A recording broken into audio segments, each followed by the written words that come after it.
దేవోక్తి కావలివాడా కావలివాడ రాత్రి ఎంత వేళైనది రాత్రి ఎంత వేళ అయినది కావలివాడా కావలివాడ రాత్రి ఎంత వేళైనది రాత్రి ఎంత వేళ అయినది అని అని ఒకడు ఒకడు శేయీరులో నుండి చేయిలో నుండి కేకలు వేసి కేకలు వేసి నన్ను అడుగుచున్నాడు. నన్ను అడుగుచున్నాడు. కావలివాడు కావలివాడు ఉదయమగును రాత్రి అగును ఉదయమగును రాత్రి మగును మీరు విచారింపగోరిన ఎడల మీరు విచారింపగోరిన ఎడల విచారించుడి మరలా రండి అనుచున్నాడు. మరలా రండి అనుచున్నాడు. అరేబియాను గూర్చిన చాలమ్మ. దేవోక్తి.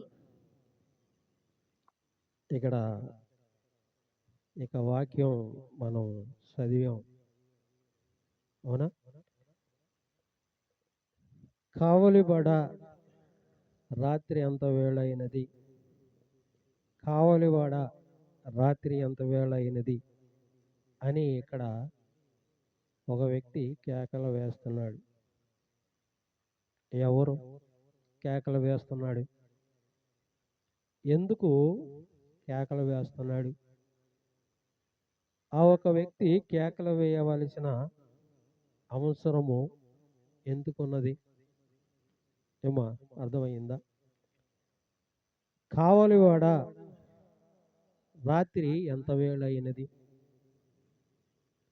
కావలివాడ రాత్రి ఎంత వేళ అయినది అని దేవుడు మనల్ని అడుగుతున్నాడు. విజయవాడలో ఈ యొక్క జలప్రళయం దాదాపు 30 సంవత్సరాల కిందట వచ్చిందంట. ఎప్పుడు వచ్చింది? 30 సంవత్సరాలు కిందట వచ్చింది. అప్పుడు వచ్చింది ఇది ఇంతవరకు ఎక్కడ వచ్చిందా? రాలేదు. ఏమండి? ఒక గంట గంటన్నర వ్యవధిలో మనిషికి కాళ్ళకాడ ఉన్న నీళ్లు ఒక గంట గంటన్నర వ్యవధిలో బొడ్లోకి వచ్చేసినాయి అంటండి నీళ్లు. నమ్ముతారా? ఎవరైనా నమ్ముతారా? ఎందుకంటే నా పక్కన ఒక డ్యూటీ చేస్తున్నాడు ఒక వ్యక్తి. ఆ ఒక వ్యక్తి నాకు చెప్పటం వల్ల ఈ విషయం నాకు తెలిసింది. శనివారం నాడు మధ్యాహ్నం గండి కొడతారు, బుడవేరికి గండి కొడతారు. పోలారం ప్రాజెక్ట్ ఉంది కదా, అది ఒక గండి తెగబడద్ది అని వాళ్ళకి ఇన్ఫర్మేషన్ ఎప్పుడు అందింది అంటే శనివారం మధ్యాహ్నమే అందింది. శనివారం మధ్యాహ్నమే అందింది. మరి శనివారం మధ్యాహ్నం అందింది అంటే అధికారులకు తెలియదంటారా? తెలియకుండా ఉంటుందా? అధికారులకు తెలుసుగా, తెలుసు. కానీ గండి కొట్టింది ఎవరు అంటే ఎవరికి తెలియదు. కానీ కావాలనే గండి కొట్టాడు అని ఒకరు, మరొకరు ఇంకొక రకంగా ఇక్కడ మాట్లాడటం అనేది జరుగుతుంది. కానీ సాయంత్రం పూట గండి కొట్టడం, గండి తెగబడటం, తప్పించుకోవడానికి అవకాశం లేకుండా పల్ల ప్రాంతంలో ఎక్కడ దాకా వచ్చేసినాయి అంటే ఇక్కడ దాకా వచ్చేసినాయి. ఇళ్ళల్లో పడుకున్న వాళ్ళు ఇళ్ళల్లో ఉన్నారు, డాబాల మీదకి ఎక్కిన వాళ్ళు డాబాల మీదకి వెళ్ళారు. వాళ్ళ పరిస్థితి ఎలా ఉన్నది అంటే ఎవరికి చెప్పుకుంటే తీర్చే పరిస్థితి ఉన్నదంటారా? ఏమో ఉన్నదా? ఇక్కడ దేవుడి ఒక వాక్యం మనకి ఏం చెప్తుంది అంటే కావలివాడ రాత్రి ఎంత వేళ అయినది అని ఇక్కడ ఒక వ్యక్తి మనల్ని కేక వేయటం జరుగుతుంది. ఆ ఒక వ్యక్తి ఎందుకు కేక వేస్తున్నాడు అంటే అపాయము నీ పక్కన పొంచి ఉన్నది. ఎక్కడ ఉన్నది? అపాయము నీ పక్కన పొంచి ఉన్నది. ప్రమాదము ఎప్పుడు ఏ విధంగా ఎలా సంభవించబోతున్నదో ఎవరికీను తెలియదు. కాబట్టి నీవు కానీ నేను కానీ ఎవరిని నమ్ముకోవాలి? దేవుణ్ణి నమ్ముకోవాలి. దేవుణ్ణి నమ్ముకున్న జనం అక్కడ లేరంటారా? దేవుణ్ణి నమ్ముకున్న జనం లేరంటారా? చర్చిలు లేవంటారా? ప్రార్థనా స్థలాలు అక్కడ లేవంటారా? ఏమన్నా ఉన్నాయా? ఏమున్నాయి? ఉన్నాయా? అక్కడ దేవుడిని నమ్ముకున్న కుటుంబాలు ఉన్నాయి, దేవుడి యొక్క మందిరాలు ఉన్నాయి, అక్కడ ఆరాధన జరుగుతుంది, అక్కడ దేవుడి ఆరాధన కూడా జరుగుతున్నది. కానీ దేవుడి యొక్క ఆరాధన ఏ స్థలంలో ఎక్కువగా జరుగుతుందో అక్కడ కూడా ఏమొస్తాయి? భూకంపాలు, ప్రమాదాలు ఎక్కువగా వస్తాయి. అంతేనా? కాబట్టి ఆ స్థలములో అక్కడ ఆరాధించగలిగిన ఒక కుటుంబాలు ఉన్నాయి, కానీ చెప్పుకోవటానికి ఏమాత్రం అవకాశం లేవు. కాబట్టి నిన్ను నన్ను మనందరినీ ప్రేమించి ఈ దినాన ఈ స్థలంలోకి మనల్ని తీసుకొచ్చాడు అంటే, ఈ స్థలంలో మనల్ని కూర్చోబెట్టాడు అంటే, ఈ స్థలంలో మనల్ని దేవుడి వాక్యాన్ని వినటానికి ఈ యొక్క పరిశుద్ధ ఆదివారం నాడు ఈ స్థలంలో మనల్ని కూర్చోబెట్టి మనతో దేవుడు మాట్లాడుతున్నాడు అంటే దేవుడు మన పట్ల ఒక ఉద్దేశము కలిగి ఉన్నాడు, మన పట్ల ఒక ప్రణాళికలు కలిగి ఉన్నాడు, మన యొక్క ఆలోచన, మన యొక్క తలంపులు ఆయన ఎదిగి ఉన్నాడు. ఏమండి, లేదంటారా? నాకు చాలా ఒక బోటు ఎప్పుడైతే 69వ గేట్ని ఢీకొందో ఆ యొక్క పిల్లర్ని ఆ యొక్క వీడియో ద్వారా చూపించినప్పుడు చాలా ప్రమాదకరంగా ఉన్నది అంటే, ఒక రకంగా చెప్పాలంటే నాకు కూడా భయం వేసింది. ఎందుకు భయం వేసింది చెప్పండి? నేను గవర్నమెంట్ హాస్పిటల్లో డ్యూటీ చేస్తున్నా. మొట్టమొదటిగా తోసుకెళ్ళేది ఏంటంటే అక్కడి నుంచి లెగిస్తే bus stand, 1 town, government hospital, అంతేనా? మెయిన్ లెగిసేలే అయ్యే. కృష్ణానదిలో నీరు ఉరవడకి ఎటు నుంచి ఏ విధంగా ఎప్పుడు ఎలా ఏ విధంగా తోసుకెళ్ళిపోతా ఎవరికి తెలుసా? అంత ఉరవడం మీద నాకు కూడా భయం వేసింది. ఎందుకంటే మరి ఆ పిల్లర్ తెగిపోతే దాని పరిస్థితి ఏంటి? అది కనుక కట్ అయింది అనుకోండి, ఎంతమంది చిన్న బిడ్డల కానించి పెద్ద బిడ్డల కానించి యవనస్తులైన ఆడబిడ్డ మగ బిడ్డల కానించి మరి ఎంతమంది ఎన్ని రకాలుగా ప్రాణ నష్టం జరుగుద్ది, అవునా? కాబట్టి దేవుడు కావలివాడా, ఇవెంత వేళ అయినది, కావలివాడా రాత్రి ఎంత వేళ అయినది అని మనల్ని అడుగుతున్నాడు అంటే మనకు ఒక ప్రత్యేకమైన స్థానాన్ని దేవుడు ఈ దినాన ఏర్పరిచాడు. ఎందుకని అంటే దేవుడు ఈ యొక్క స్థలములో ఆయన ఒక వాక్యాన్ని వినటానికి మనకి ఎలాంటి ఇబ్బంది లేకుండా, ఎలాంటి నష్టము ఓటెళ్ళకుండా, ఎలాంటి ప్రమాదము ఓటెళ్ళకుండా ఈ స్థలంలో మనల్ని కూర్చోబెట్టి ఆయన యొక్క వాక్యాన్ని మనకి విడమర్చి చెప్పటానికి, ఆయన యందు భయభక్తులు కలిగి జీవించటానికి దేవుడి మనకి ఈ యొక్క స్థలాన్ని ఈ దినాన ఏర్పరిచాడు. ఈ దినాన 7 లక్షల మందికి ఆరాధనలు ఉన్నాయంటారా? ఇప్పుడు ఆ ఏరియా మొత్తం మునిగిపోయింది, ఇంకా ఏ ఒక్క స్థలాలు బయటికి పడలేదు. ఆరాధన స్థలాల్లో ఈ లోతులు ఉన్నాయి నీళ్లు. మరి ఆ స్థలాల్లో ఆరాధన జరుగుద్దంటారా? కూర్చుని వాక్యం వింటారా? ఏమండి, వింటారా? దేవుణ్ణి ఆరాధించగలిగినంత ధైర్యం మన శక్తి మన దగ్గర ఉంటుందంటారా? ఉంటుందా? యేసోబుని గోతిలో పడేసినప్పుడు దేవుడి మీద ఆధారపడ్డాడు, జైల్లో పడవేసినప్పుడు దేవుని మీద ఆధారపడ్డాడు, షడ్రకు మెషకు అబెద్నెగోను అగ్నిగుండంలో పడవేసినప్పుడు దేవుని మీద ఆధారపడ్డారు. అంతేనా? కానీ మానవుడి యొక్క హృదయము ఎక్కడ ఉన్నది అంటే భయముతో నిండి ఉన్నది. ఎక్కడ ఉన్నది? భయముతో నిండి ఉన్నది. దేవుడి యొక్క ఆశలు, ఆలోచన, కోరికలు, తలంపులు మనలో ఉన్నాయి, కానీ దానికి తగినంత ప్రార్థన మొట్టమొదట ఎవరి దగ్గర లేదు? నా దగ్గర లేదు. అందుకే నాలోకి ఏమొచ్చింది? పిరికితనం వచ్చింది. అంతేనా? అంతేనంటారా కాదంటారా? ఇప్పుడు యేసోబుని గోతిలో పడవేసినప్పుడు దేవుడి మీద ఆధారపడ్డాడు కాబట్టి ఆయన ఎంతో ధైర్యంగా బయటకు వచ్చాడు.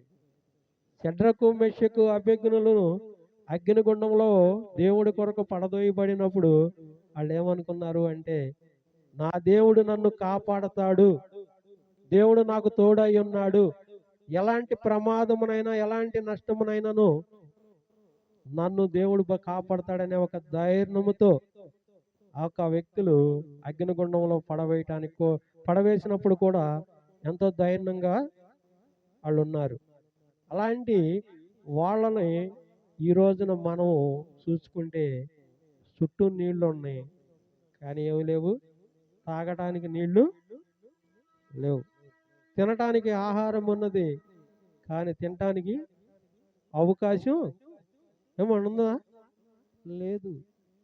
ఈ దినాన దేవుడికి మనం ఎంతో ప్రార్థన చేయవలసిన అవసరత ఎంతో ఉన్నది. దేవుడి యొక్క పాదాల దగ్గర కూర్చొని మనం ఎంతో పెనుగులాడవలసిన అవసరత ఎంతో ఉన్నది. దేవుడికి మనం ఎంతో కృతజ్ఞత స్తుతులు చెల్లించవలసిన బాధ్యత ఎంతో మన మీద ఉన్నది. కానీ దేవుడి యొక్క పాదాలు పట్టుకున్నటకు ఈ దినాన ఎంతమంది ఇష్టపడుతున్నారు, ఎంతమంది ఇష్టపడతలేదు అనేది ఈ యొక్క పరిశుద్ధ గ్రంథం మనకు ఎంతో చక్కగా తెలియపరుస్తున్నది. దేవుడు నిన్ను నన్ను మనల్ని ప్రేమించి ప్రభువారు ఇక్కడ మాట్లాడుతున్నాడు. ఏమని మాట్లాడుతున్నాడు అంటే, కావలివాడ రాత్రి ఎంత వేళైనది, కావలివాడ రాత్రి ఎంత వేళైనది, ఉదయమును గూర్చి రాత్రిని గూర్చి మీరు విచారింపగోరిన ఎడల విచారించి మరలా నా యొద్దకు రండి, మీకు ఏదైనా ప్రాబ్లం ఉన్నప్పుడు అని దేవుడు మాట్లాడుతున్నాడు. అయితే ఈ రోజున మనము వాస్తవంగా చెప్పాలంటే నేనైనా మనమైనా ఎవరైనా సరే ఈ రోజున మనం ఎలా ఉన్నాము అంటే, ఈ లోకంలో ఏటి కోసం పరిగెత్తుతున్నామండి? డ్యూటీలకి, ఈ లోకంలో మనము ధనధాన్యాలకి, ఈ లోకంలో సంపాదనల కొరకు మనం ఎంతో ప్రయాసపడి పరిగెత్తుతున్నాం కాదంటారా? శరీర విచ్చులు, శరీర ఆలోచన, శరీర తలంపులు, శరీర కోరికలు, ఈ లోకంలో సౌభాగ్యాల కొరకు మనం ఈ లోకంలో ఎంతో పరిగెత్తుతున్నాం. మన జీవితాలకి దేవుడు నిన్ను నన్ను మనల్ని అందరినీ అడుగుతున్నాడు. ఏమడుగుతున్నాడంటే, అపాయము నీ పక్కన పొంచి ఉన్నది. రోడ్డు మీద నువ్వు ప్రయాణం వెళ్ళేటప్పుడు నీ వాహనం ఏమైపోద్దో నీకు తెలుసా? రోడ్డు మీద నువ్వు నడిచి వెళ్ళేటప్పుడు నీకు ఎలాంటి ప్రమాదం పొంచి ఉన్నదో తెలుసా? నువ్వు ఇంట్లో పడుకున్నప్పుడు ఎలాంటి అపాయం నీ యొద్ద ఉన్నదో నీకు తెలుసా? దేవుడి యొక్క నిన్ను కాపాడాలని నీ పక్కనే నుంచుని నిన్ను ప్రతి దినము లెగ్గొడుతుంటే నువ్వు మాత్రము ఎలా ఉన్నావు అంటే, అయ్యా నా వల్ల కావటల్లా. ఏం కావట్లా? ప్రార్థన చేయటమా, దేవుణ్ణి అడగటమా, దేవుడి యొక్క ఆలోచన తలంపులను కనుగొనటమా, దేవుడి సన్నిధిలో మనము ప్రయాణమై వెళ్ళటమా? దేవుడు నిన్ను నన్ను మనల్ని అడుగుతున్నాడండి. ఏమడుగుతున్నాడు అంటే, నువ్వు ఎంతసేపు మెలకంగా ఉండి మాట్లాడుతున్నావు, ప్రార్థన చేస్తున్నావు?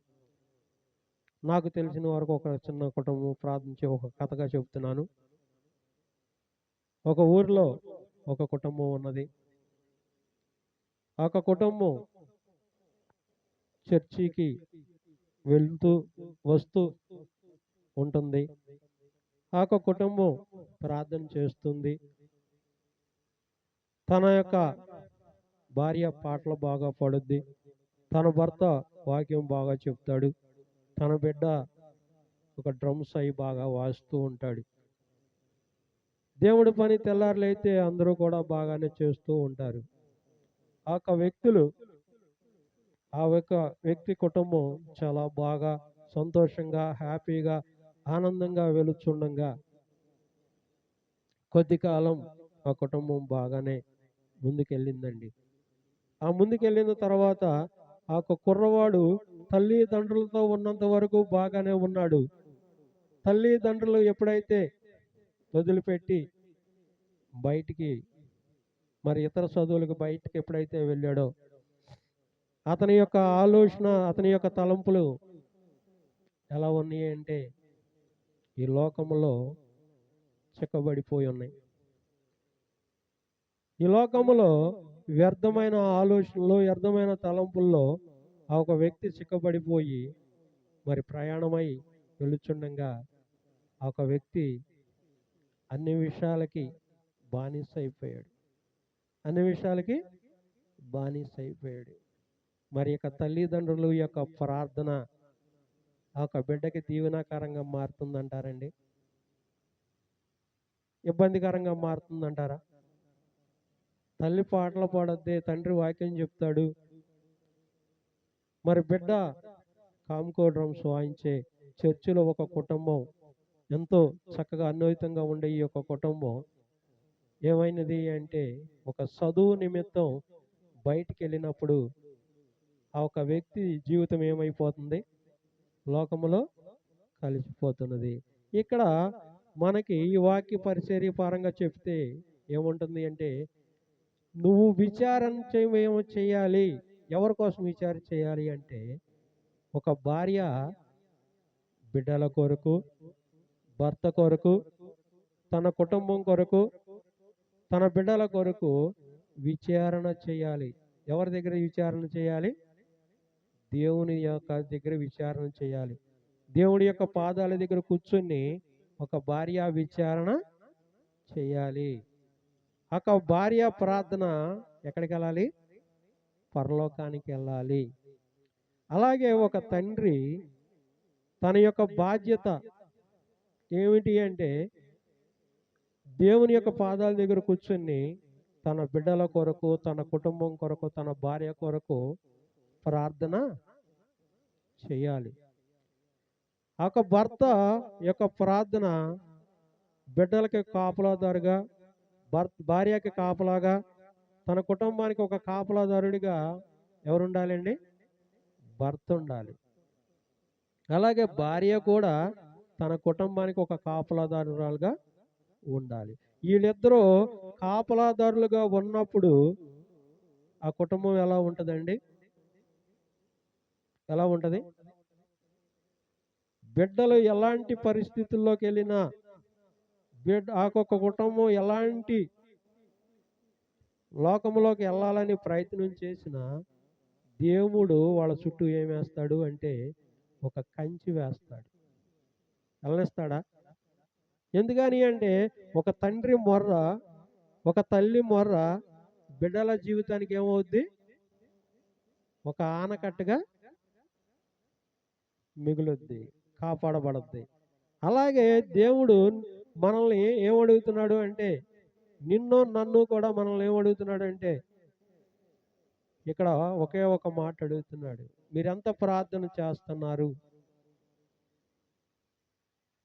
నీ కొరకు, నా కొరకు ఒక బాధ్యతను నేను ఇక్కడ ఏర్పరిచాను. మీ అందరి కొరకు నేను ఒక బాధ్యతను నేను ఇక్కడ ఏర్పరిచాను. కానీ మీరు మాత్రం ఎక్కడున్నారు? 4 స్టేర్లు అపార్ట్మెంట్లు, 4-5 ఇళ్ళు సంపాదించుకోవాలి. నేను ఎక్కువగా ఆలోచించకూడదు కానీ నా దగ్గరికి దాదాపు చాలా మంది వస్తున్నారు. ఏమవుతున్నారంటే ఒక పాస్టర్ గారంట వత్త ఏమీ లేదంట, చేతిలో ఒక బైబిల్ పెట్టుకుని వచ్చాడంట. వచ్చి ఆయన సైకిల్ కూడా ఏమీ లేకుండా నడిచి వెళ్ళి సువార్త ప్రకటిస్తుంటే ఒక సహోదరుడు సైకిల్ ఇచ్చాడంట. ఒక సహోదరుడు సైకిల్ ఇచ్చి సువార్తను ప్రకటించమన్నాడంట.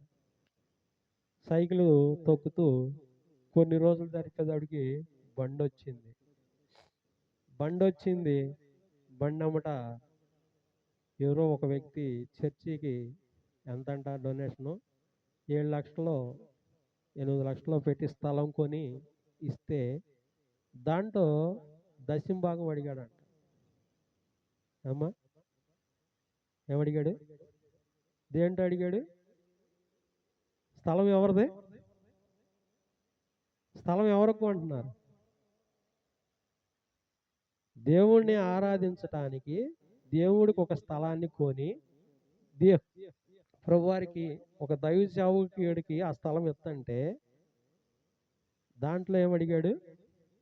దశమ భాగం అడిగాడు. దేవుణ్ణి ఎలా నమ్మాలి అని అడుగుతున్నాడు. దేవుణ్ణి ఎలా నమ్మాలి అని అడుగుతున్నాడు. ఏమ్మా, దేవుణ్ణి ఎలా నమ్మాలి అంటే ఏం చెప్తాం? దేవుడి యొక్క వాక్యాన్ని మనల్ని చూస్తే వాళ్ళు మనల్ని నమ్మి మన దగ్గరికి రావాల్సిందలా పోయి మనల్ని చూసి ఇంకా దూరం అయిపోతున్నారు. దేవుడి నామానికి ఎవరు ఆటంకంగా ఉంటున్నాము? మనమే ఉంటున్నాం. యెషయా గ్రంథం 5 చూడమ్మా.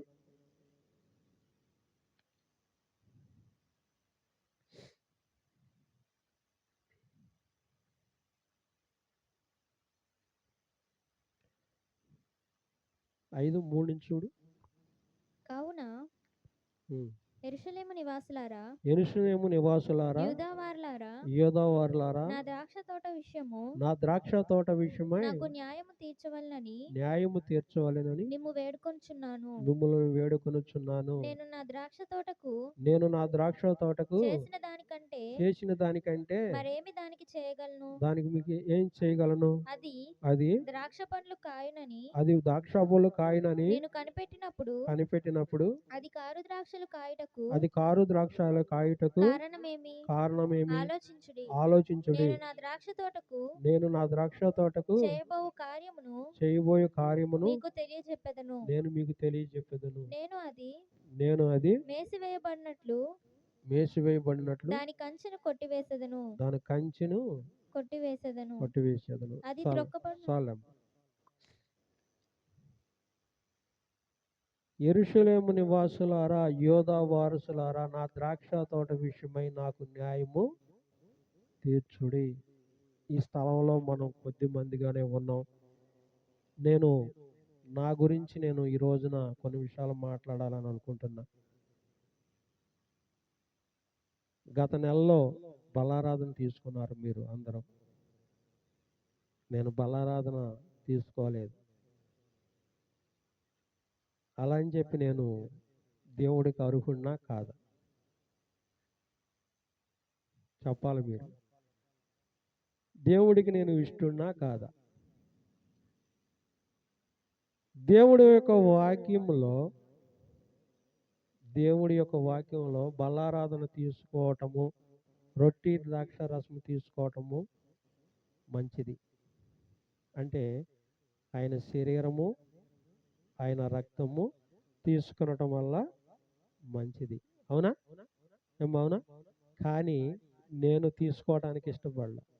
ఎందుకని ఇష్టపడలేదు? బైబిల్ 2 అంచెల ఖడ్గం. అది ఎత్తబడద్ది, నాటబడద్ది, నరకబడద్ది. అవునా?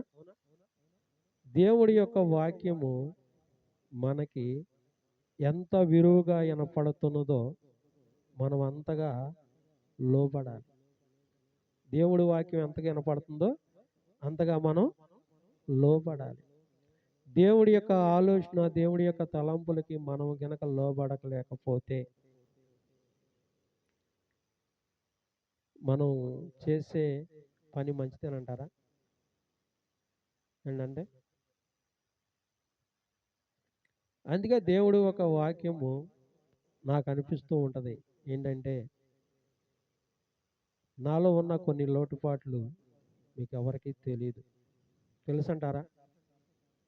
నేను బలారాధనని తీసుకోవాలి అంటే నా మనస్సాక్షిని చంపుకొని తీసుకోవాలి. తీసుకోవడం కరెక్టేనంటారా? కాబట్టి నేను బలారాధనకి ఇష్టపడలేదు. కాబట్టి మీరందరూ కూడా నా కుటుంబం కొరకు ప్రార్థన చేయాలి. దేవుడి యొక్క వాక్యము నిన్ను, నన్ను, మనందరినీ కూడా ప్రేమించి మనకు ఒకే ఒక మాట చెప్తుంది. ఏం చెప్తుంది అంటే, ఈ దినాన మన బిడ్డల కొరకు, మన కుటుంబం కొరకు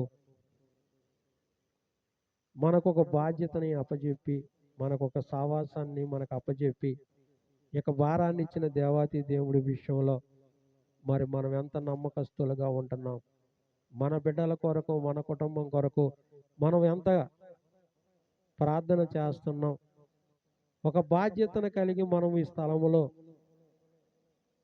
ఎంతవరకు దేవుడికి నమ్మకంగా యథార్థంగా వెళ్తున్నాం అనేది మనం ఇక్కడ ఆలోచించకపోతే